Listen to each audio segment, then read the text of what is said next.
It's like the simplest fucking thing in the world. Shouldn't be. Okay, we are live. What's going on, everybody? Hopefully, if you are watching this, we are waiting to redirect everybody that was watching earlier, and we had to stop the stream due to technical difficulties. So I'm checking my computer right now to see if this is showing up properly, and hopefully we will get back on track here. It looks like we're good. Okay. I can see me on the screen, and more importantly, I can see you guys. My name is Justin Thomas. If you weren't with us in the last stream and you're watching this, it probably looks incredibly sloppy, because it is. This is the Westworld Season 2 stream with Au Packmule and Robert from Geek. Like I said, we had a technical difficulty in the link for the stream before. That seems to be taken care of, so we are waiting for our people from the chat to come and follow us over here, and we are retweeting it. Essentially, what we're going to be covering is all of the promotion that we have got for Westworld Season 2 over the last, essentially, year and a half, and talking about theories, talking about what we're expecting, what we should expect using common sense storytelling from these promotions. And I'm going to go ahead and do my introductions again so you guys can actually see them. I know my icon on the screen is really appealing and all that, but this will be better. So a gentleman that had me on before anybody else did, a person that said, hey, let's talk about Justin, which I really felt good. I haven't contacted myself for YouTube Confidential, so it was the closest thing I got. Au Packmule, a fellow Westworld buff, a hardcore fan, somebody that is definitely not jumping on the bandwagon. You've been there since day one. I'd like to welcome you again for the first official time to my channel. How are you doing today, sir? Thank you, Justin. It's a pleasure to be here, and it was a great time talking with you on our live stream. So I'm really glad to be on your channel and get to talk about Westworld Season 2, because I think it's going to be a much better season than 1, and I think 1 was probably one of the best seasons of any television show. So I'm also obviously very excited to talk with Robert, and that it's going to be a lot of fun. Absolutely. Yeah. We're off to a good start. Yeah. No, I definitely agree about it. It should be far more interesting and far more put together than season 1, in my opinion. We'll get into that, but I don't want to ignore the wonderful Robert from Geek. Thank you, sir. Most of you guys should know him. If you don't, all the links are actually in the description below. But Robert, how are you doing today for the second time now that we can see you? Hey Justin, great to see you, and great to see you too, AU. It's a pleasure as always to be on your channel. I am really looking forward to the season, and I'm really looking forward to the discussion today. All right, and as we were discussing before, and I'm sorry guys, we're just going to rehash some stuff since I first off wasn't able to tune in to what you guys were talking about, and essentially that will be deleted. So we were talking about how much information that this trailer actually did give us, this last trailer, also along with the hidden trailer for the Delos commercial and all that. And I don't usually like to, I'll get that link to you in a minute. I usually don't like to break down trailers just because context matters, and usually trailers are just really misleading. But I would say that these trailers are definitely worth breaking down to some extent. We actually do get quite a bit out of these latest pieces of promotion material. Would you agree, Robert? Yeah, absolutely. I mean, I think on these trailers, because they've given us so much, and they really have given us a lot of detail in promoting season 2, we now have got a really clear understanding of what's going to happen with the hosts, what's going to happen with Delos, what they're about, and all of the main characters, Dolores, Maeve, the Man in Black, Charlotte Hale, what they're about in season 2, where they're trying to go, Bernard as well, what's their character arc going to be, certainly for the first half of the season. We've got so much information, it's really quite hard to break it down because there's so much, but we have got a clear understanding now about what's going to be happening in season 2, certainly I think as far as the first few episodes. Absolutely. Yeah, I guess what they are saying is that, season 1 was all about control and season 2 is going to be all about chaos. What are your initial thoughts just about the substance that we could potentially get out of these trailers, AU? Would you say that these are worth taking a good look at and we can actually learn something from, or would you say they're on par with a lot of, like Game of Thrones trailers and stuff where you just get a lot of scenes out of context and you can't really read anything further into it or find out any substantial information? Well, I think from watching Robert's videos, we can get a ton out of it. So, yeah, I think there's so much information. It's almost impossible to talk about each segment because they give us 2-second segments and they give us 100 of them. And not only that, but the songs that and the score that goes along with the videos are just so appropriate. I can't imagine having that kind of a lyrical library where they can actually match these intentions with the songs from like this Heart-Shaped Box was on the last one. Sammy Davis Jr. was in the one before that. And almost every lyric hits a key point in the story. I just think it's exciting when they do that, because it shows the production quality is not only important because, yeah, everybody's going to watch it, but it's just on point in every direction, especially with the costumes. I'm sure that you're all aware of the different control that they have by using the costumes and who that belongs to and that sort of thing. And I just think it's fantastic. So, yeah, I think answer your question. Absolutely. Yes.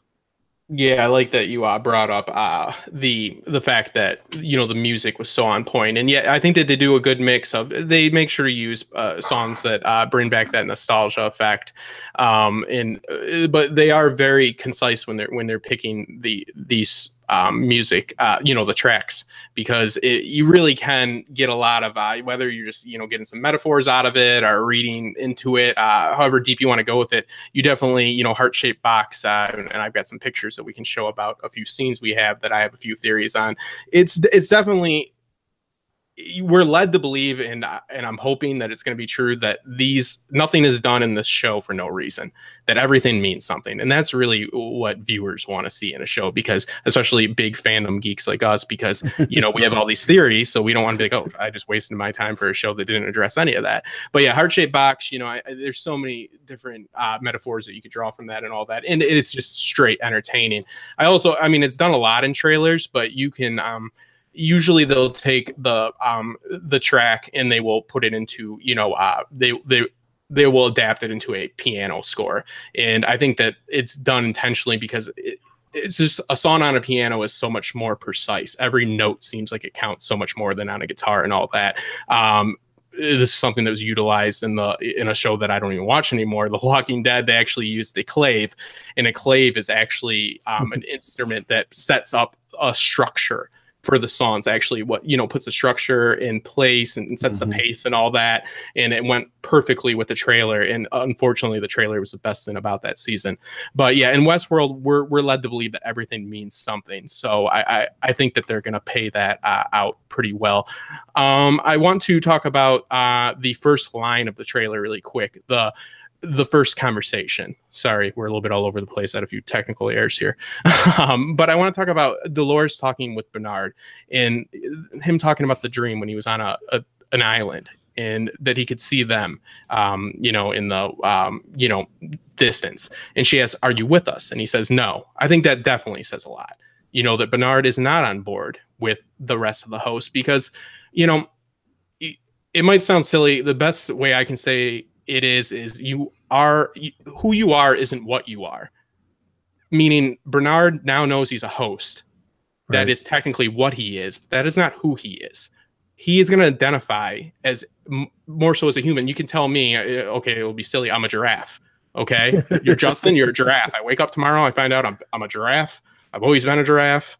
I'm not going to just start picking up giraffe culture, start thinking like a giraffe, because I'm like, well, AU told me. They really came out of the left field with that one, but I'm a giraffe, guys. So see you later, humans. I'm gonna go do giraffe shit. sticking my neck out there and stuff. No, you know, I mean, like, I don't know. That's the best way I can put it is you are who you are, you're not what you are. So, you know, he's not just going to be on board with this. You still have your cornerstones. You still have, you know, which is a son that technically wasn't even his. But I think that when you're creating a television series, and you're looking to create conflict, how much more conflict could you ask for a character within your story, one of your main protagonists, than having somebody like Bernard? The amount of conflict in his situation is just so compelling. They could run a show off that, and then you have two other main head characters that have the same amount of conflict, arguably a little bit less, but somebody that is just so conflicted, a host that thought he was a human, building other hosts, operating other hosts, studying humans that he thought he was human, you know, for their interactions and trying to recreate them in what he saw as this false, you know, product. And then he figures out that he is one of those false products, or what they were creating as something that was an object, not a living thing. And now there's a rebellion. And he has to walk that line. The amount of conflict is just so compelling that, you know, you don't even need these huge supporting roles to make a good series. So that's why I'm so pumped about Westworld season 2, because there's really, knock on wood here, there's no way it could fail when you have that type of conflict. Any thoughts on that, Robert? Yeah, absolutely. So I've got two thoughts on that. I think the first is on the internal conflict. I think I was really struck by I've forgotten her name for the moment, the actress who plays Dolores. She had an interview for Entertainment Weekly, and she was saying that she had this discussion with the showrunners, and she was saying, you know, how do I approach this character in season 2? Can you give me some examples of some other people who've done this kind of thing? And they said to her, no, we can't. That there are no other characters who have been through this exact experience that your character has been through. And I think there are a lot of characters who've got that. There are a lot of characters. You said about Bernard. I think Dolores is another. She has got at least two characters in her head. She's got Dolores, she's got Wyatt, and she's got her emerging own personality coming through. So there's this conflict straight away going on within her. So that's my first thought, is there's more than one character who's got really quite enormous existential crisis going on. My second thought is that, just going back to that conversation you said was between Dolores and Bernard, I think we have to say from the start, season 2 is going to be like season 1 in that there are going to be, I think, 3, maybe even more, but we've seen 3 different timelines going on here. The same 3 timelines we saw in season 1 are going to happen in season 2. We've got like the main one that we know about, which is we had the massacre, and there's going to be the follow-up for the massacre from the massacre. There's the second one, which is the one that we saw with William and Logan, and we're going to have a follow-up to that, what happens there. And that one, I think, is going to be focusing a lot on how William became the Man in Black, how he gained control of Delos, and that whole kind of relationship with Logan, which will carry on. And then the third one is the one that's even earlier than that, which is between Dolores and Arnold. Now, that I think is going to be absolutely crucial, not just because in season 1 we saw them just sitting opposite each other and talking. This time we're going to see them moving outside of that scenario. We've seen a few things of them seemingly laughing with each other, going out, seeing the outside world. And I think that is going to play into what we see in the sort of the current timeline, when Dolores and Bernard meet and they suddenly get this kind of connection back to their previous lives of being Dolores 35 years ago and Arnold, and there was some kind of connection there. And I think that is going to be one of the key kind of connections between the timelines that we're going to have in season 2. That being said, did you think that was actually Arnold talking with her in the basement? In the basement, yes, that's Arnold talking to her. Yeah. So in the basement, we're not going to go back, I think, to Bernard sitting opposite Dolores doing the coaching. That, I think, is always going to be Dolores and Arnold. And when in the main trailer, we see there's a moment when Dolores comes up and she like holds her hand up to Bernard and she talks about beauty in this world. That, I think, is the current timeline. And as kind of like I think I said it in my trailer breakdown video, but you can sort of tell a lot of what is current timeline Dolores by when she's got the costume with the sort of the ammo belt strapped across her. If she's wearing that, she's in her current timeline. She never wore that in the past. That is current timeline Dolores. So those things are there. If she's wearing the full dress, there's a good chance that that was the previous timeline or one of the previous timelines. Yeah, you got to be like on Fashion Police. And I want to get your thoughts on this AU really quick. But what I wanted to add to that lovely statement by and breakdown by Robert was, it's so interesting that interview that I shared with us and that you were speaking on, that, you know, I was really always looking at Wyatt as, for some reason, even though there's no difference between that narrative and her, you know, Wanderlust Dolores Abernathy, you know, narrative. But for some reason, I always separated Wyatt as just like this false part of her that was, you know, for some reason, not a legitimate narrative for her to be running off of. But Wyatt is just as much a part of Dolores as Dolores is, you know, it is gender neutral. It is Dr. Heckle and, or what is that, Mr. Hyde and Dr. Jekyll. You know what I mean? It is the fight within. She's almost at this point, you know, like a schizophrenic like host, but she is just as much Wyatt as she is like I said, the wanderlust, fun-loving, everything is beautiful Dolores. And I don't know why I discredited the Wyatt part of her, but this is something we're going to see again. Internal struggle is so important for these shows, for the conflict and for the character development. AU, what do you think about that? Did you look at that in a similar way, or is I just being just stupid? No, I thought when Ford created Wyatt in Teddy's backstory, that was the explanation that we needed, you know, for Dolores acting the way she did. She definitely was a man who, you know, played a man who just went out and killed everybody, but it was obviously a woman. And that's one of the great acting qualities of Evan Rachel Wood. She can turn on and off those emotions and those aggressions in an instant, whether it's accent, whatever it is that she's acting, she just can turn it on in a heartbeat. It's beautiful. Oh yeah. I had in one of my earlier videos, they call it the acting Olympics. That's what she referred to it as, because they were like, smile, now lose accent, now cry, no tears, smile and cry. And be naked, by the way. Yes, be naked as well. Yeah, it's just like, that's what I think Seth Meyers, a guy interviewing, was like, I guess when your director's just being a dick. But no, I mean, yeah, her range is amazing. I always have said that her storyline was not my favorite in season 1, but her performance is right up there with Anthony Hopkins. What I'd like to touch on is the cornerstones. And speaking of cornerstones, you know, Maeve's cornerstone, her daughter. What do you guys think about her journey back to find her daughter? And what do you think about, from what we've seen from these promotional materials, about where that's going to take Maeve and how that might end up working out for her? Do you want to go first this time, AU? No, please. It's all you. Okay, so I mean, for me, Maeve, her drive has changed in season 2. In season 1, it was all about following what her programming was, which was about understanding what was going on and then getting out. In season 2, she's got this, I've got a daughter, I need to get in contact with my daughter, and that seems to be what is driving her.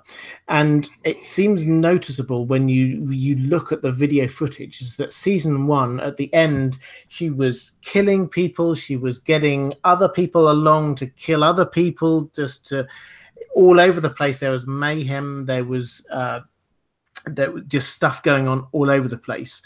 in season 2, we don't actually see that in the trailer. And I wonder whether that's a hint to where she's going.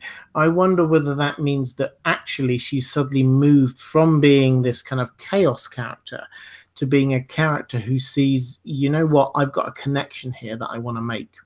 And so that's her character arc, is to take her from the train across to try and find her daughter.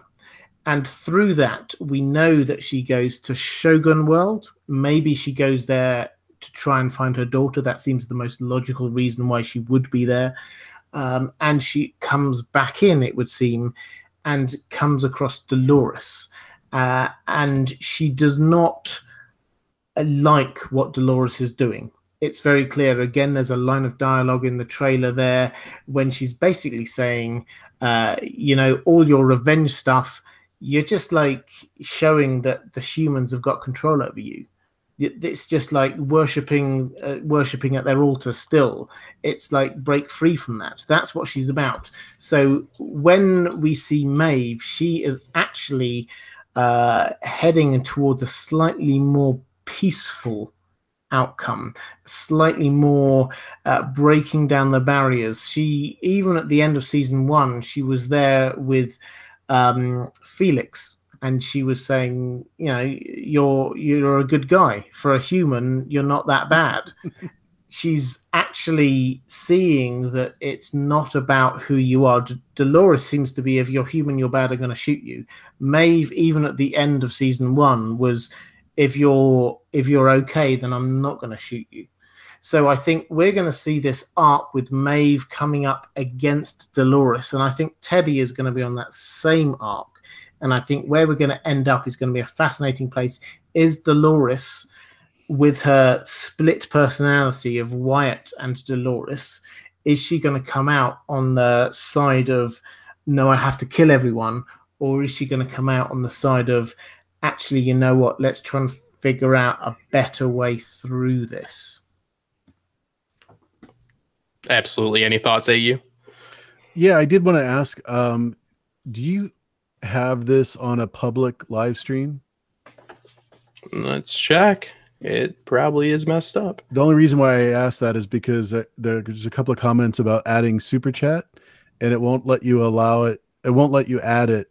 It's only available on public live streams, and that would indicate it's a private. Let me try to fix this. This live unlisted. stream. It says it's unlisted at the moment. Oh, perfect. Let me fix this for you guys. Wow. You know, people trying to do something, you know, nice and supportive, and I want to give you money, mate, but, you know, making it as hard as possible. It's like, nope. If you want to be kind, you got to work to be kind. That's the lesson right there. While you're fixing that, I'm going to say that Maeve said last year, Maeve said in the last trailer that revenge is just another loop. So I definitely think Robert's on to the peace part. It's going to take her a lot longer, obviously, because now we have so many security people, I guess, the military part of it, especially with the drone host. That was pretty awesome. I don't know. Seeing them unclothed, unfinished was just so impressive. I don't know why, but I really like that. At any rate, Maeve is definitely, in my opinion, going to play the part of Ford this year, where all of his programming, his thoughts, his intentions are going to be poured into Maeve. And I think that was evident of what happened last year, when someone was programming her to do different things and nobody could figure out why. Even even Bernard couldn't find that, that someone was trying to control her in a way that she wasn't designed to be controlled. And there's only one person I know that can do that. So I think that's why I think Ford is definitely going to be in Maeve's host body, just like Arnold is part of Bernard. Yeah, I think that you're on the right track with Maeve, and she's definitely going to be taking at least the mantle of Ford per se.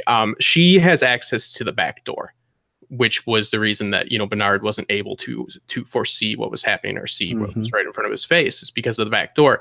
Now, it does seem like she's going about this in a very rational way for a woman that's acted pretty irrational. But there's a few different points I'd like to make on Maeve. She's so interesting for so many reasons. One, like you're saying, I definitely agree. She's going to be taking up, if there is the God complex person or the God role, not God complex, probably not the right word for her.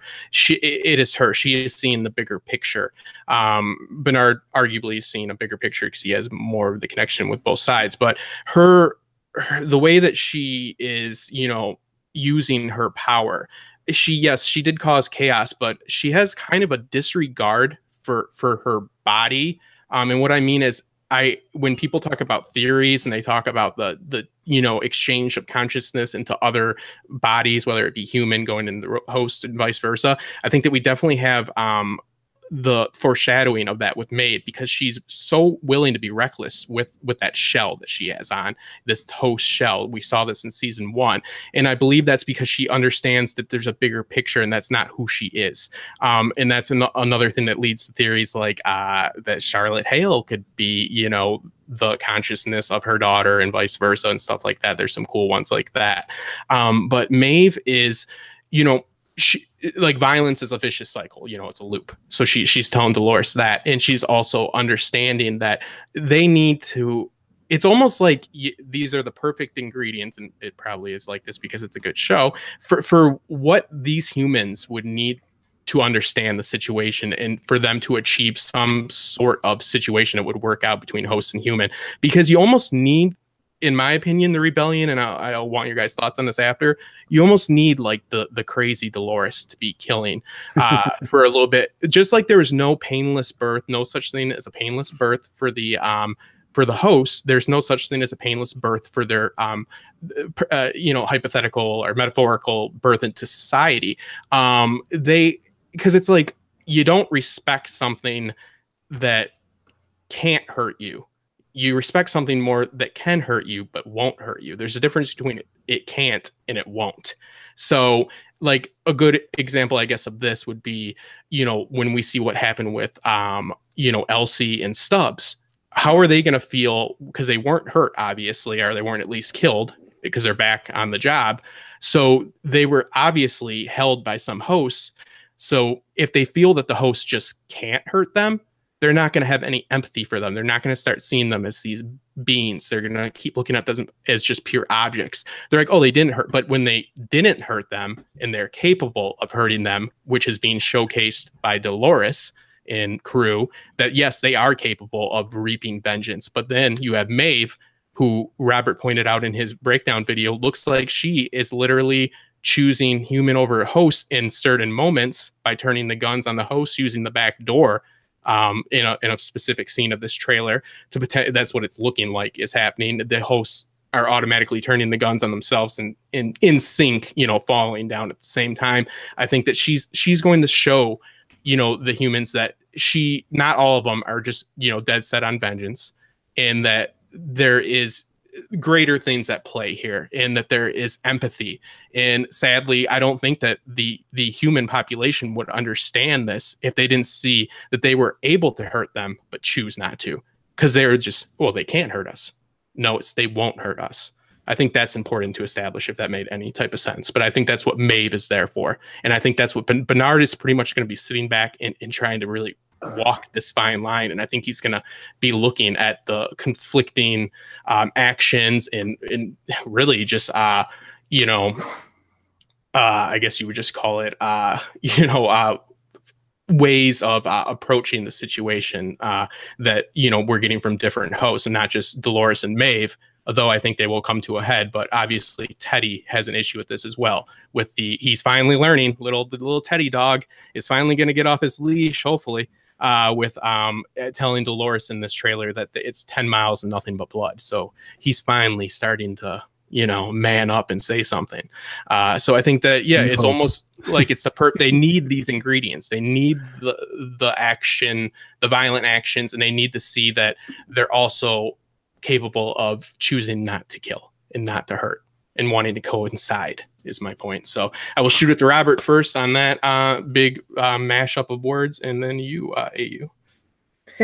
Thanks. I mean, there was a lot there, Justin. So I'm gonna restrict myself to 3 thoughts. So first up on Maeve, I think the thing which people seem to overlook here is that she is incredibly blasé about being killed, because every time she's being killed, she awakens again and people patch her up. Now, if she does not have access to the Delos facilities, she does not have that kind of immortality. And so what we saw in the trailer was her patching up Hector. But who has control of those facilities is absolutely tactically really important to what happens next. Because if Delos suddenly take control of it all again, Maeve is wandering around above ground. If she gets killed, that's it. Her consciousness, we assume, because we don't know any better, maybe something else happens, but as far as we know, that stops, and then until her body gets rebooted. So the first point is that who has control of those facilities is vitally important. The second one is about Ford's plan. Now, I'm going to do a video on this in a couple of days about my key questions for season 2. But I think one of the key points is everything we know about Ford. Ignore all of the is he still alive? Was that a host Ford who got shot and all the rest of it? Whatever the situation was, we know that he was the kind of guy who planned ahead. He had plans decades ahead when he was working through all of this. There is absolutely no way that his plan ended with that massacre. He had other things planned for after that. So what we need to work out is, what does he want to happen after the massacre, and what are the tools that he is going to use to bring that about? Now, I would suggest to you that the tools that we know about are young Ford, the child Ford that we sort of heard in a voiceover in one of the trailers, and we also saw briefly also in the main trailer lying down as if the man in black had sort of killed him or something like that.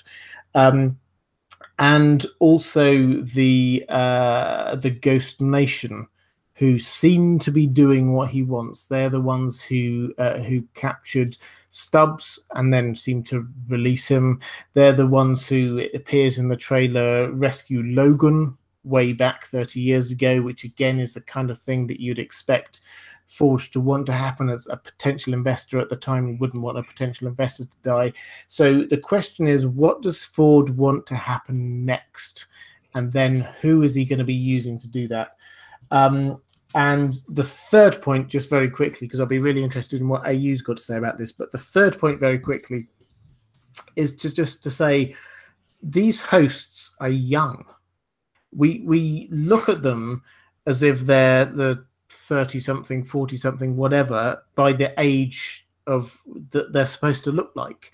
But Dolores, actually, yes, she's got some experiences and memories, but in terms of her self-awareness, she's only just come online.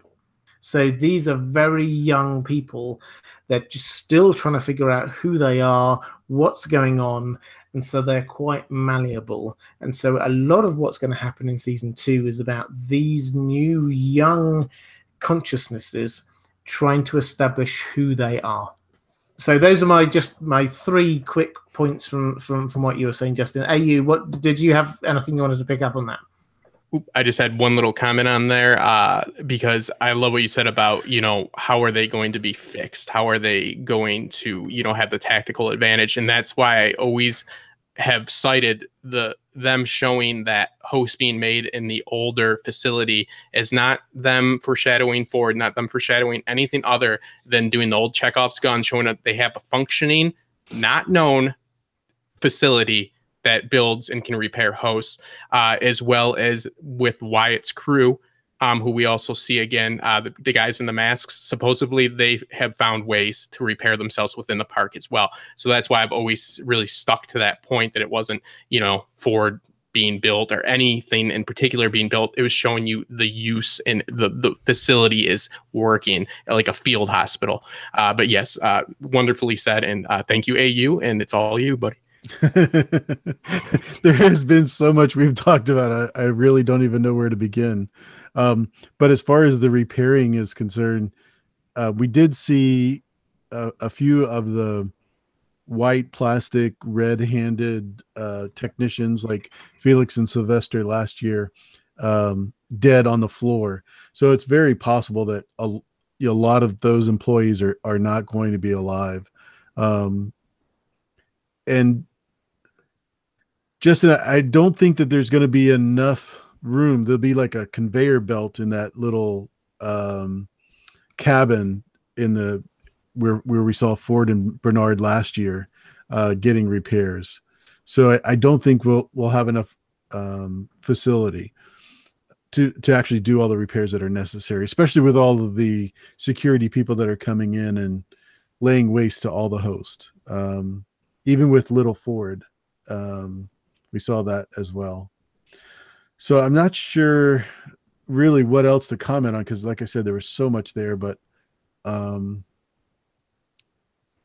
there's definitely going to be a lot more, like we said earlier, chaos this year than last year, which is okay to me because I think the action part of the story is just as good as the AI part of the story. Absolutely. What do you think about as far as Elsie and Stubbs being revealed to be obviously still alive, and how do you think that they're going to have any different views on how they see the hosts? Do you see any change within those two characters? Do you see Stubb being a little bit more empathetic? We don't know much about his situation, but we do know Ghost Nation is going to play a far larger role than they played in season 1. So Stubbs, we don't know that he is real. We don't know that he isn't a host. And as far as Elsie goes, I'm not sure that she's actually going to be in this season. And the reason why I say that is two things. One, I know she's going to be in a couple of red carpet expos where they're releasing the first episode and that sort of thing. But when you look at her Twitter account, she doesn't have the same links to the new trailers and that sort of thing as some of the other Evan Rachel Wood or Thandie Newton does. And it makes me think that she's definitely not going to be back this year, but I could be wrong there. Have you guys seen anything saying that Shannon Woodward's going to be back next year? Yeah, they have released a few promotional, like pretty much just newsletters talking about where everybody's going to be. And I forget what they specifically said about her, but she was confirmed to be back a long time ago. But she's also, I know what you mean, like, because she could still be confirmed to still be alive but not be back, I think is what you're saying for season 2. But yeah, they have confirmed that she's got a role to play in season 2. So it'll be, we really don't know what they went through. So that's right, what's going to be interesting. Like Robert so perfectly laid out, that we're going to see the same 3 storylines that we saw last season, but we're going to see the continuation, which it will bring me to my next point. What is going on with the outside world? What's going on with Delos? We know we have James Delos. We see Logan is present in these trailers. We see Jimmy Simpson is obviously back. We're going to get that storyline. I think they really realize that they got to nail it down. That it's got to be better fleshed out. We need to see what exactly happened with the Man in Black. What happened with James Delos, Logan? Is he still alive? Another thing that I know you guys talked briefly about when we were doing the stream before it went dark, was the, the finding of the binary code within the trailer that gave us the trailer within the trailer of the Delos commercial. So when we're on topic, and I'll try to keep it to 3 topics and be concise like you, my friend, you know, I think that it's really interesting that we got that Delos commercial. And to me, it looked very much so that there's no doubt this is on Earth, unless it is another simulation within a simulation that looked like New York to me. All these sites look very familiar. The outside world does not look much different than our world today. So I'd really like to, you know, get your guys' thoughts on that and what you see going on. How much do you guys see them going into the overarching plot of what's going on with Delos and what their big plan is? I'll just say before I give it off that I think that we're going to start to learn more about Delos, but I don't think we're going to learn more about what their true motivation is until the later seasons. I think we're just going to learn more about who they are in general and how they came to be. And I'll shoot it over to Robert. Okay, so can I just quickly pick up on the old point about Stubbs and Elsie, just before I come on to Delos. Should I call them Delos? I don't know. It sounds a bit weird to me. Anyway, so Stubbs and Elsie, the point that I think is most important here is what this tells us about Ford, because it's quite clear to me that in season 1, Ford got both of them out of action. He used Bernard to get Elsie out of action. He used the Ghost Nation to get Stubbs out of action. And that was because Elsie was basically too clever and was figuring out what was going on. Stubbs was the head of security, and he needed him out of action so that he could just go ahead with his grand plan for the massacre. The fact that they are probably both back for season 2 actually tells us a lot about Ford's character. And that tells us that he is not just there trying to kill people. That tells us that he is there happily putting them back into circulation once he's done his thing. And that, I think, is really important when we start to think, and I will come back to this at some point, I'm sure, what is it that is Ford's plan for season 2? Because he will not have left it alone. He's not the kind of guy who's just gone, right, you know, that's it. I've killed a few people. I've killed, you know, got myself dead, and that's it. I'm gone. He will have a plan for season 2. And we have to take into account the fact that he is not there just trying to kill humans. So I'll leave that one just like hanging for you, and maybe we'll come back to them at some point. With Delos, yes, I think you're right. We're going to see huge amounts. So season 1, one of the things that really struck me was that everything we see, yes, we had different timelines, but everything happened within a few square miles of where we first saw it happen. It was just like everything was enclosed. We didn't see huge amounts of what was going on in other worlds in terms of the different parks that they have. We didn't see what was going on in the outside world. There were literally only like 2 or 3 conversations when they even talked about what was happening in the outside world. So season 2 it has to be about what is happening outside. We simply do not know, and what is happening is going to have a huge impact on what the action is in season 2. Pardon me. And that's not just in what are Delos's plans, but if you just stop for a moment and work out what happened at the end of season 1, was we had probably a dozen or more incredibly important and wealthy people got killed in a theme park. Now, if you imagine that in today's world, if some billionaires got killed in a theme park, that would be front page news. That would be all over the internet. All the governments of the world would suddenly get interested. Is that the world that we're living in with Westworld that we're seeing? I don't know. We simply do not know. And what the situation is will have a huge impact on what happens in season 2. Are we going to see any external actors coming in? Are we going to see any nation states starting to get involved? Or is this just an internal Delos matter? This security force we see coming in, is this just Delos people that Delos have hired? It looks like it, in which case the implication is that Delos are a massive organization with huge control over what's going on around the world. We've had hints of that in a lot of the promotional materials, and I think we'll see a lot more of that in what we see in the backstory in the earlier 2 timelines in season 2. And this also has quite strong, and I will stop in just 1 second, but this also has quite clear implications for what their grand plan is. Ford accused them of wanting to play God. This isn't just a matter of them like creating a few cool soldiers.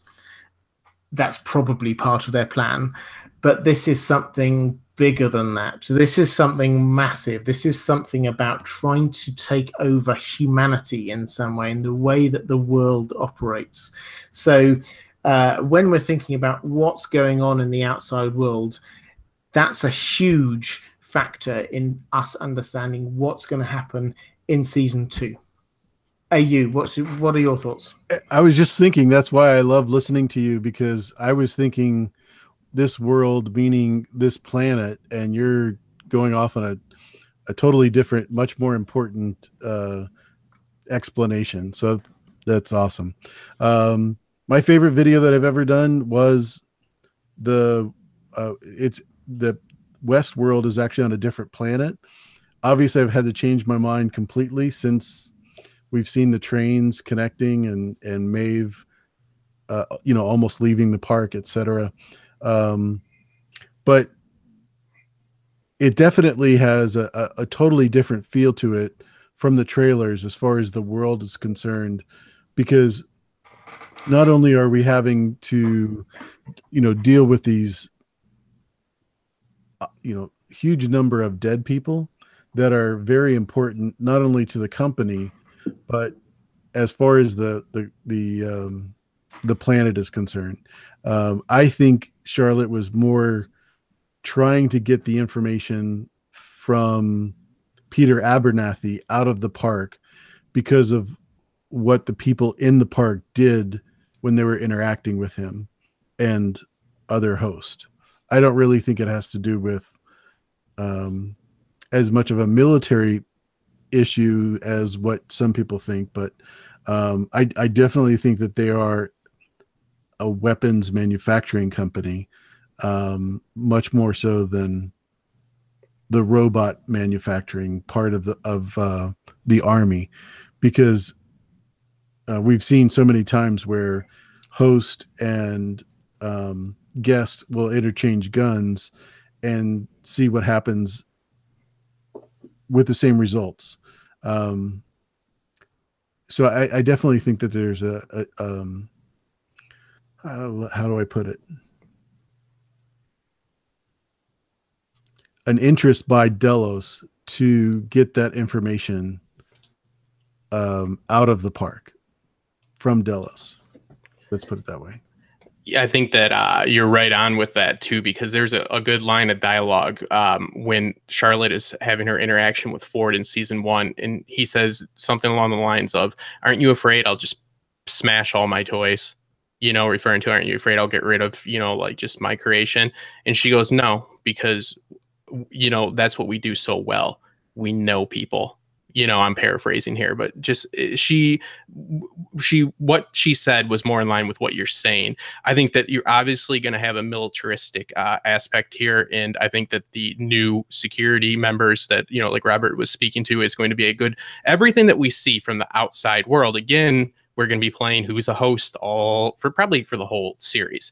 But when we see people come in like Gustav Skarsgård and, Fairs and stuff, we're going to have to really take a look at their training, because they're pretty much, they're mercenaries. So let's keep an eye out for, is there a war going on? Are they a veteran of a war? Little tidbits of information to maybe get. But what Charlotte Hale was essentially saying is, no, I know you won't just smash your toys, because that's what we do so well here. That's the beautiful thing. We know people, we know our people. So I think that's right on line with what you're saying. It's about gathering information, and Robert's done some great videos dealing with this as well. I think that is definitely the bigger plan.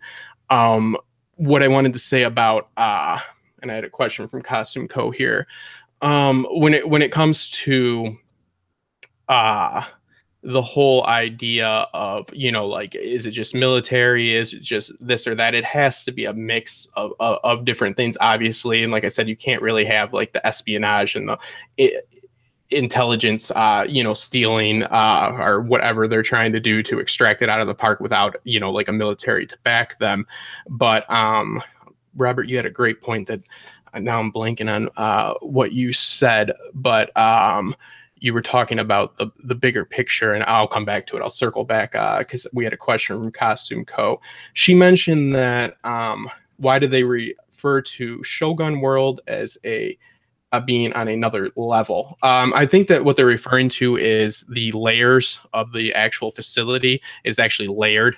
As we've seen in the pictures of the actual structure, it's like layered in that mountainous cliff thing that they're in, and also it's just another like sector. The parks are numbered, and then they have sectors. So I don't think they mean that like it's on a different level. Like, man, that guy's on a different level. They mean like he's on like floor B or C. You know what I mean?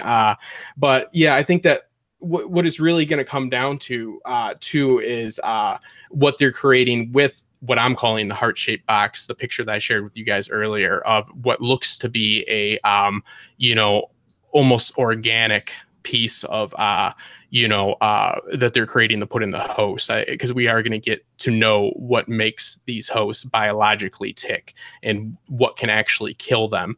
And I want to know your guys' thoughts on that. There's people that have compared that to the gold orb that was on Ford's desk in season 1. People that have compared it to the actual diagram of the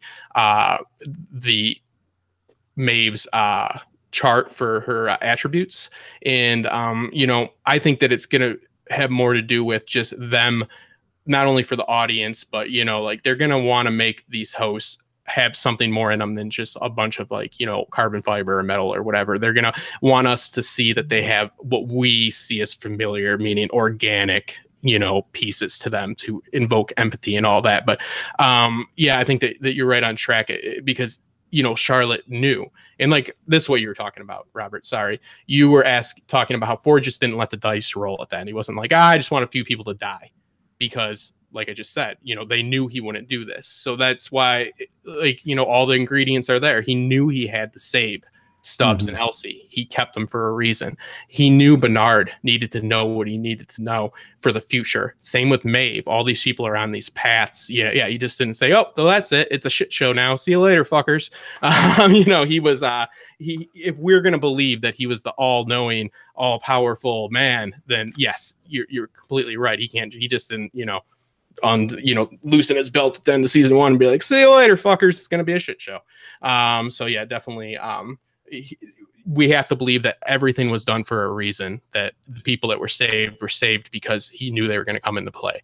But yeah, I definitely am on track with you with Charlotte and, you know, the whole issue of extracting information, because it's got to be bigger than this militaristic movement. You know, the hosts are far past just being great machines to kill. They showcase that quite well. Any thoughts on that, Robert? Yeah, a couple. So just to quickly wheel back first onto Costume Co's question. And guys, if you've never checked out Costume Co's channel, do. It used to be Costume Cinematographico.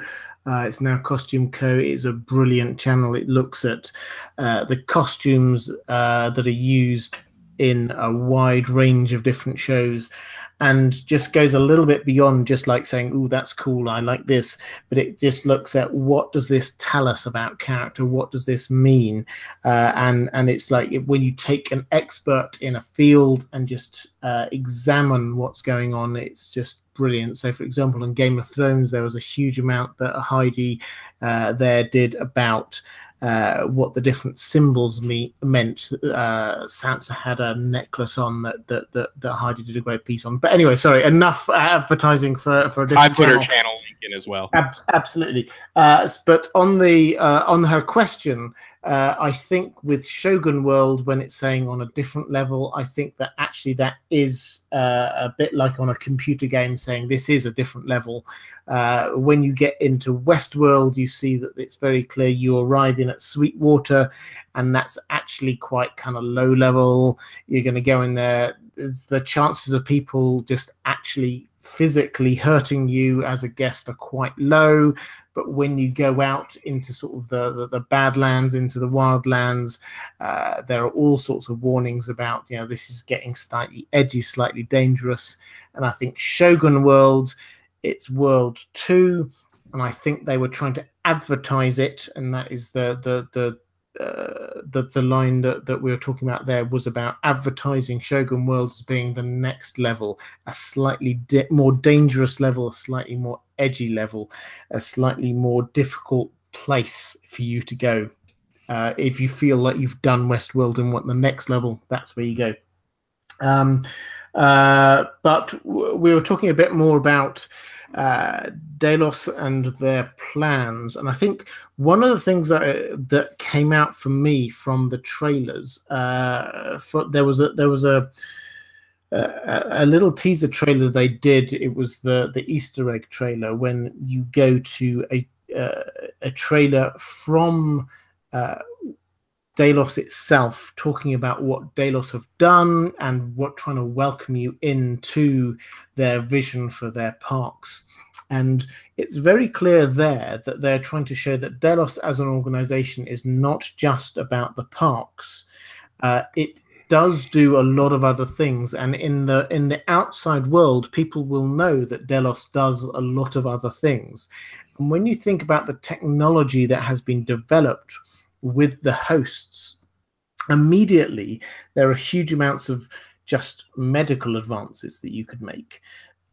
You could do replacement limbs very easily through the technology that they've done. You can do replacement organs very easily through the things that they've done. So that, I think, is where they have got their power, their strength, their money in the outside world through these kind of medical advances. And then they built these theme parks, which are sort of the extra thing alongside it that you can go off and you can have fun and all the rest of it. And the secret plan they have has to be above and beyond all of that. I saw a couple of things in the chat there about, is this about allowing rich people to get immortality? That's possible. I think that the rich people would probably be in on it if that's the case. There was another comment there about, is this about taking the DNA from these rich and influential people and cloning them? That actually, incidentally, if you ever saw the original Westworld movie, which I enjoyed, I know Justin didn't, but I enjoyed, and the sequel to that, which no one enjoyed, was called Future World. And in that, the plot was that they did just what I said. They took the DNA from the guests and they cloned the guests and then sent the clone out so that Delos, the organization, controlled the most important people in the world, and they kidnapped effectively the originals. And there was, you probably already spotted it in my language, there was already a link made to that in the very first episode of Westworld, the TV show, because the very first episode was called The Original. And that was what they called, in Future World, that was what they called the guest who came in that they then cloned. And the first voice that we heard on Westworld, the TV show, was the original Arnold. And then the next time we saw him, it was actually the clone Bernard. So there's a hint at that already. I don't know that for a fact, but what we have to say is that whatever Delos are planning is not just military, because that's not playing God. It's not just making people slightly better, improving their medical care, because that seems to be what they're doing already to make their money. It's something bigger. It's something much more massive, much more megalomaniac than all of that. Yeah, I mean, we see it too. We see, I mean, because I guess what the term would be, it would be digital ascension, would be putting the consciousness of, you know, like a once organic human into a host and living on. But we see Ford speak to the fact, like you're saying, that, you know, we came to our conclusion because we can fix anything, we can heal anything. And so, yeah, the medical advancements are already there. The militaristic advancements, the technology is already there. But what do we see in this world? Still, we see them recreating their loved ones, right? With Ford, with his family. So what can't they do yet? Well, the closest they've come is what we see with Ford's family. So the yearning to bring people back. And I think this is where it comes in with the stealing of information. So it's not only the yearning to bring back loved ones, but maybe powerful people. And also, you know, the park makes perfect sense as a cover because, you know, spies, especially during the Cold War era, the best ones were females because in other people that, not just females, whatever, it was the 50s and 60s, they were pretty sexist. Pillow talk was used a lot. So you put people around a lot of, you know, brothels and you get people talking. Men like to talk, you know, when they're happy. It was the saying. So yeah, gathering the information, you know, through the hosts and with the very blatant, you know, right to any information that's spilt in Westworld, as much as if you tell a story at the Mariposa bar, that's like theirs. They can use that in a narrative. And not to mention the huge amount of DNA that is grossly gathered every single day from some of those, you know, workers.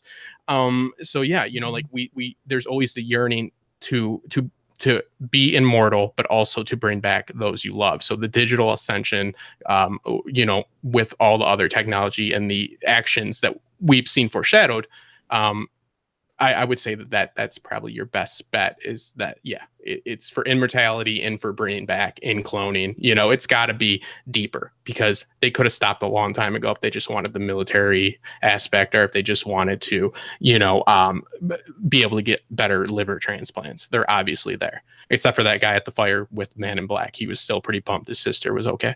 But I think that was a fiscal issue, though, because I think it was just the foundation paid for it. But yeah, I think that any insight that we get into the real world, even though that comment by that gentleman to him there, you know, obviously there are people, not everybody's rich, because that guy needed that foundation to keep his sister alive. It had to be a fiscal issue, not a biological one, because they can fix everything. So, you know, like any little tidbit of a story we get, but then we have to still play the game. Ooh, is Gustav Skarsgård character, is he a host? You know, Felix and Sylvester, are they hosts, a human? We're going to be playing that game a lot, and I think those are the theories. Any theories in particular that you guys are thinking are going to you know, pop up, other than Ford is still alive, which I'm just shutting the hell down? Can I just say the specimen, the metal specimen that's on Ford's desk is definitely vibranium from Wakanda. I don't know, and you guys brought up the movie. I don't know if you guys have put this together, but Josh Brolin, who's going to be playing Cable in Deadpool, and also Thanos in the new Avengers movie, his dad was in the original Westworld movie, James Brolin. I put it together because I hate that movie. Robert's incorrect about that movie. I disagree. I actually got to see it in theaters. That's how old I am. So you put crap on a big screen, it's just still bigger crap, man. It was really good for the time. So yeah, I'll take your word. Take your word. Go ahead. I Anyway, mean, I'm quite happy to say I've not seen the film for 15 years, so it might be rubbish. I've no idea, but I liked it when I watched it, and I particularly liked Yul Brynner, who was the Man in Black, a different character to the Man in Black that we have. But I just thought it was really good, just fun sci-fi. What the difference was that the show we have adds so many extra layers of philosophy and existentialism that the film did not have. That doesn't mean the film was bad. I just thought the film was fun. And as on so many things, Justin is just simply wrong. It happens. It happens.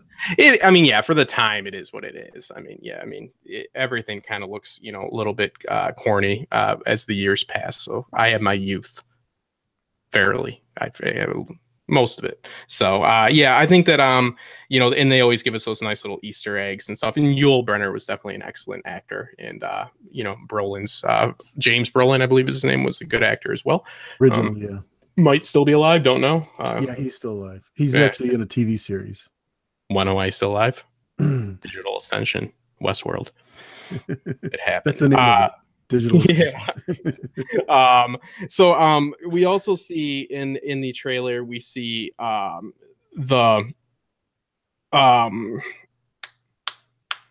we see what's going on with James Delos, and he seems to be being attacked. And we see William, you know, kind of like walking by really quickly. Do you think that we're gonna see James Delos actually, you know, die in this season, or do you think that we're gonna see like, what do you think the fates of Logan and everybody is gonna be? We obviously know where the Man in Black is, but do you think we'll get a older James Delos at one point, or a older Logan at any point? I think he's actually old in the, you know, when at the timeline that we were introduced to William and Logan in the beginning, or the second episode rather. So I think that's one of the reasons why Logan is so excited, because he's 100% confident that he's going to be taking over, and William is going to do his dirty work for him. I don't care whether he dies or not. The fact of that he is relinquishing power, or William's taking over the company, that's all we really need to know. Yeah, I mean, I think this is one of the areas that I feel least confident talking about, because we know the least about. I think I saw in the trailer the Man in Black, as in Ed Harris Man in Black, walking past the room in which James Delos was in. And we also saw James Delos looking slightly younger, walking away from Logan. So I think what we will see is he spans that 30 years. Now, I can't be 100% sure on this, but it seems to me that whatever, he is not the be-all and end-all controlling person who is in charge of everything to do with Delos. And the reason why I say that is that if you go back to season 1, I think it was the penultimate episode, when you get Charlotte Hale goes into the park and finds the Man in Black. And she talks to him, and it's only like a 1-minute conversation, but she's trying to get his vote for getting rid of Ford. And it seems that if Delos was this controlling person, she wouldn't need that.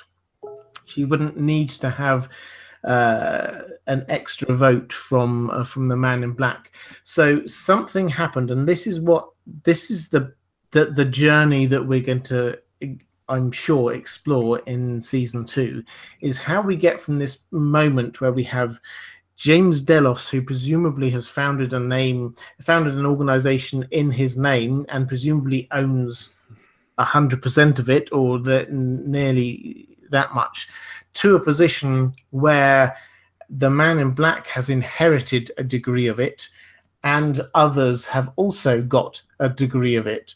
So that is the story arc that we're going to be going through. I think James Delos's role is going to be the person who is going to decide that it is not Logan who inherits, who takes control. It is William. And I think that we actually saw that moment when James Delos walks away next to the swimming pool in the trailer, walks away from Logan. I think that is the moment when he's sort of saying, you know what? No, the person who I want to be controlling Westworld is not the person who sees Westworld as a theme park where you can go in and have fun, which is all we've ever seen Logan think of it as. He goes in there, he has fun. Instead, he sees William as the person who he wants to take it forward. And that, for me, leaves the huge question, was it William who came up with the idea, the man in black who came up with the idea for Delos's grand plan? Yeah. I mean, William is the majority shareholder, and he was an executive on the board. Charlotte Hale is the head of the board. So, being a majority shareholder does not give you control of the company. Even, you can't just sell the company. There's a whole bunch of corporate, guidelines and stuff like that. So you're right. I mean, like, they obviously he's a person of power. And yeah, I mean, the foreshadowing for what you're saying is right on, because, I mean, what did Logan say to him? He said, I put you in that position. You thanked me that day for giving him his promotion. He's like, I picked you because I knew you weren't a threat. So obviously, he's showing, he's like, guess what? I am a threat. I'm going to run through you now. And I could see that definitely happening. Like you're saying that, it's not one dying and one living. It's just, being chose to be the prodigal son or whatever, the chosen one to take over Delos. As far as somebody asks, what are the chances that MIB will get a redemptive arc in the end? I think definitely. I think that, because what's going on with the Man in Black, and I think what we get him saying, I'm going to blow the whole place up. I think he doesn't mean he's going to blow up all the hosts. I think what he's looking to is relive this experience he had. And if you had to go and you could relive the best part of your life, but it was only a simulation, you would want to break down as many of those constructs as you could that made it a simulation. And that's what he's been trying to do. It first came with the host having free will, and now it's going to come with the actual physicality, like the physical structure of the park. I believe he's going to want to break that down because he wants to live this moment. That's what he wants. He wants that moment he had with Dolores back. And so he's going to do everything he can to get it. And now the next step would be get rid of the park. Bring them into the fold, make this a part of the real world, because he wants that to be his world, because his real world fell apart. And I think the interesting thing is going to be the journey, like Robert was talking about, of what happens, whether it's the corporate stuff or whatever, but it's going to be the journey of how he came from the fun loving, I love stories William to freaking, I'm going to see if I can kill people, and I'm going to go kill a bunch of people for 18 straight years or whatever. It was a little bit rushed that he went home. He said his wife knew he was different, and then he went and killed Maeve and her child. Like that wasn't fleshed out. So I'm happy that they're redoing it. And I think the first time we saw him, they made him out to be the most evil person in the world. Let's just relate it to Jaime Lannister. First introduction with him, we saw him push a kid out the window. So it's usually a pretty telltale sign that, because it's really no fun if he just keeps being a piece of crap for the whole time. I think that, the fulfillment of the journey of the story of us as viewers will be watching him go on a redemption arc to some point, or at least to some type of spiritual awakening, whatever you want to call it, to change his philosophy on things or change the way he acts, something that redeems him, whether it's for the right reasons or not. And that's why, and somebody mentioned, why is this show, I think this was at UAU, you can feel it too, why has it not been talked about as much? That I forget who it was, they said they see it in that people always talk about the production value, but why isn't it talked about a lot? I would say, as a content creator, because it's not as easy to talk about, number one. They were actually talking about Alienist, the TV show Alienist. I don't even know what that is. So yeah, maybe that does need to get talked about. But Westworld will catch on more this season if they were worried. But yeah, I don't know what Alien is. That being said, we did see the Man in Black, William, with a gun to his head, with his gun to his head, with his hand. I mean, what did you make of that? Somebody still wants him alive. And if that's the card he's playing, if he's saying I'll blow this whole place up, that does mean that it depends on his existence. It's really out of context, but that's the first thing that comes to my mind. If that his threat is taking his own life, that means somebody has to care about his life, right? Yeah. I mean, else they're like, go ahead, you're a piece of shit. Everybody knows it. Bye. You know what I mean? What if I told you I was here to set you free? Kill yourself, bro. Kill yourself. So, I mean, obviously, he's, yeah. Obviously, he means something, whether it's emotionally, whether it's, for the need of whatever services he provides or whatever position he's risen to. But yeah, I mean, I just think that we're definitely, they planned out all 5 seasons, and we'd like to believe, like I said, everything is for a reason. Yeah. And I think that we're going to get a lot of payout. And I think that these characters, we're going to get a lot of action too. I think it was a good point you made about, you know, it's an exciting show as well as talking about these philosophical, theological, even the tech aspect of it, which we're going to have a guy that actually works in the industry on in a few weeks. But yeah, you know, I think we're going to get a lot more like, you know, cool, you know, because it was really serviced with the Hector storyline in season 1. That's where you got your, you know, your action juice from. That's where you got your just enjoyment for the sake of just some cool shit happening on screen. Not the but if they treat them like objects, are they objects? You know what I mean? Not thinking about, you know, which I love doing, but for the people that just want to have a few beers and, you know, see some cool shit happen. I think that we not only will we get some, you know, some things that are mentally intriguing, but we'll also get some pretty cool shit, you know, just to put it simply, some pretty cool shit's gonna happen in this show. You should watch it. Robert, what do you think of the picture with the man in black and the gun? I mean, that was one of the 2 or 3 shots, no pun intended, that I was open to so many interpretations. I think Justin said really quite a good case there for why he might do, but at the same time, I think it could just be, you know, he's holding up one of the host's guns to his head as if to try and prove a point. We simply don't know on that. I think what I would say is, in terms of the redemptive arc, we have to look at this in terms of the 3 timelines. When we're thinking about Westworld, it's not just about a redemptive arc for a person. This is also about us understanding a person better by understanding where they came from. And we understood a lot more about the man in black the moment we figured out, so he actually started out as being William, and he, you know, bluntly and quite, you know, breaking it down to a very simple, he had his heart broken, and that was a lot of what led him to where he became. And the more we understood about where he came from, the more we understood about who he was as a person. So what I think is going to happen is that we're going to understand a huge amount more about where he is going in season 2 with the I'm going to burn this whole place to the ground kind of idea, by going back in the earlier timeline to his takeover of the company. That, I think, is going to start showing us, and maybe it won't be this season, maybe it will next season, but we've had these hints about his wife committing suicide, about his daughter leaving home.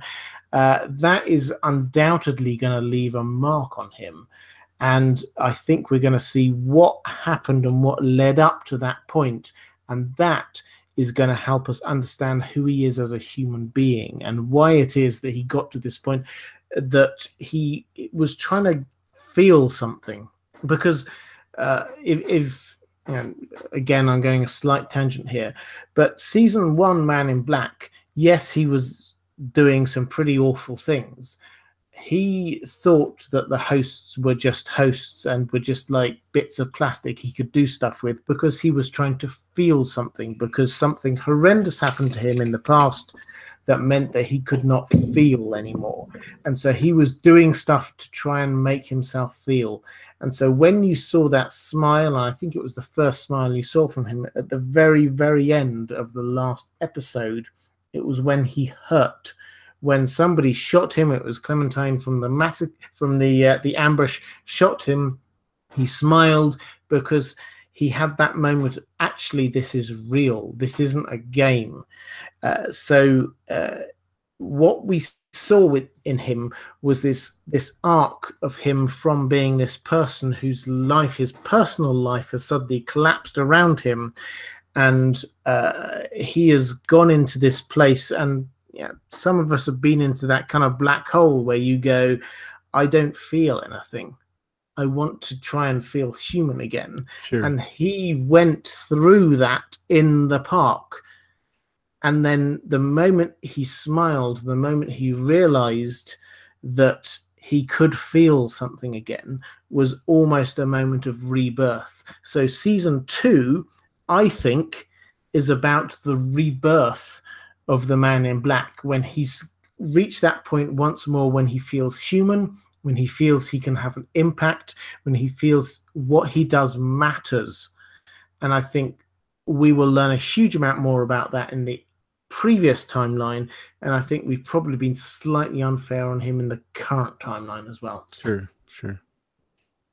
Yeah, I definitely think that when he was taking Dolores into the barn, he had an agenda, and it was to find the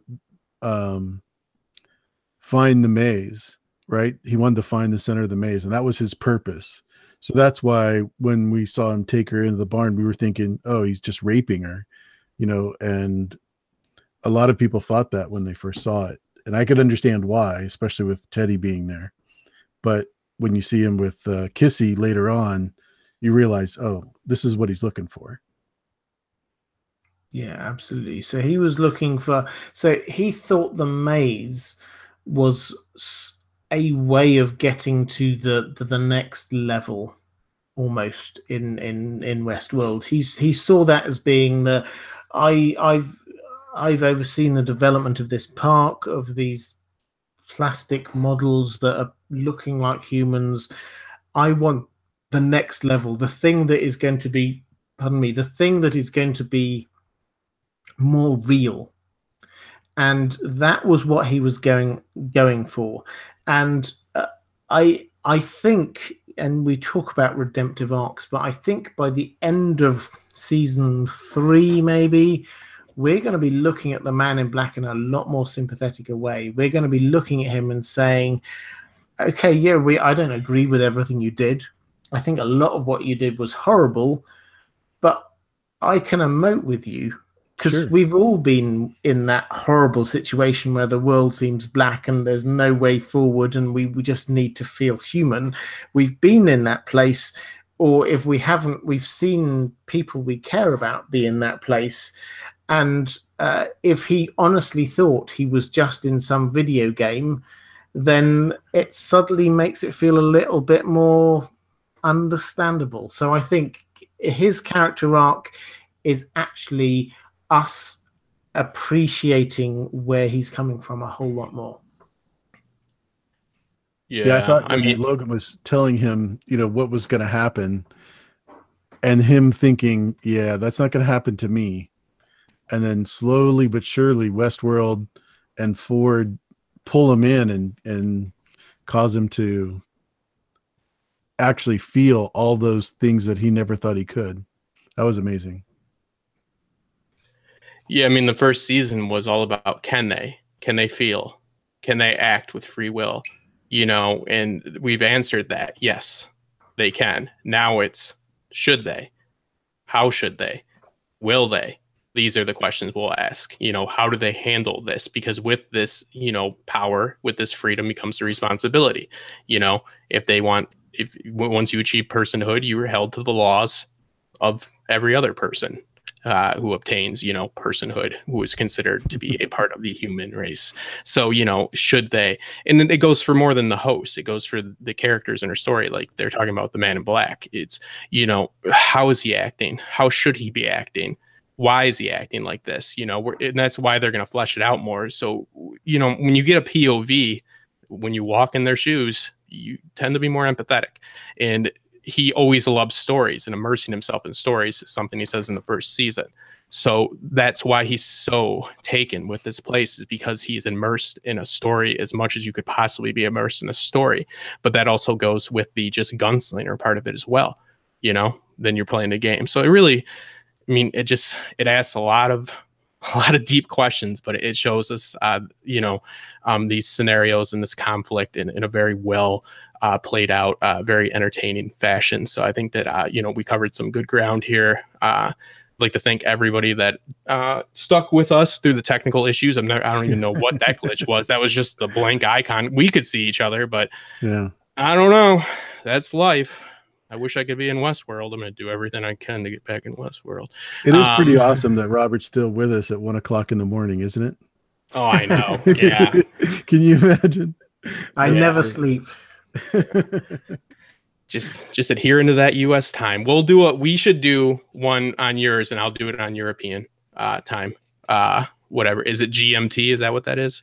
We're currently on BST, but yeah, you're close. I'm American. That's all I know. East Coast, West Coast. I don't know. Did you say American? American. So thank you guys so much. Thank you, AU, for joining us, and I look forward to having you on again throughout the season. Robert, AU, this is your time to shine. Roll out the red carpet for you. Go ahead and plug everything. I am on a nonstop, hectic promotion run tonight. I will be joining the off-topic podcast after this. So hopefully that goes smoother than the beginning of this. But it's always a great pleasure to have both you guys on. Thank you to everybody in the chat. I put Costume Co's link a few times in the chat as well. So thank you to all my Patreons. Thank you to everybody that's out there just watching and going on this journey with us for Westworld Season 2. I think it's going to be a lot of fun. Absolutely, and if that was my cue to big up my own channel, guys, I'm on In Deep Geek. If you want to check me out, I'm on YouTube. I do Westworld. I do Game of Thrones. I try to go beyond the sort of the basic level. Wow, that's cool. Just dig a little bit deeper about what's going on. Insight and debate. I try and get a huge amount of other clever people on and just have a discussion about what's going on. So In Deep Geek on YouTube. I'm also on Facebook if you want to look for In Deep Geek. Twitter, In Deep Geek, and on Instagram, In Deep Geek Official. So do check me out, and I'll be doing a huge amount of Westworld material. I'll be doing things all through the season, explained breakdowns for all of the episodes, and probably a few live streams and exploring a few of the issues that come out from it as well.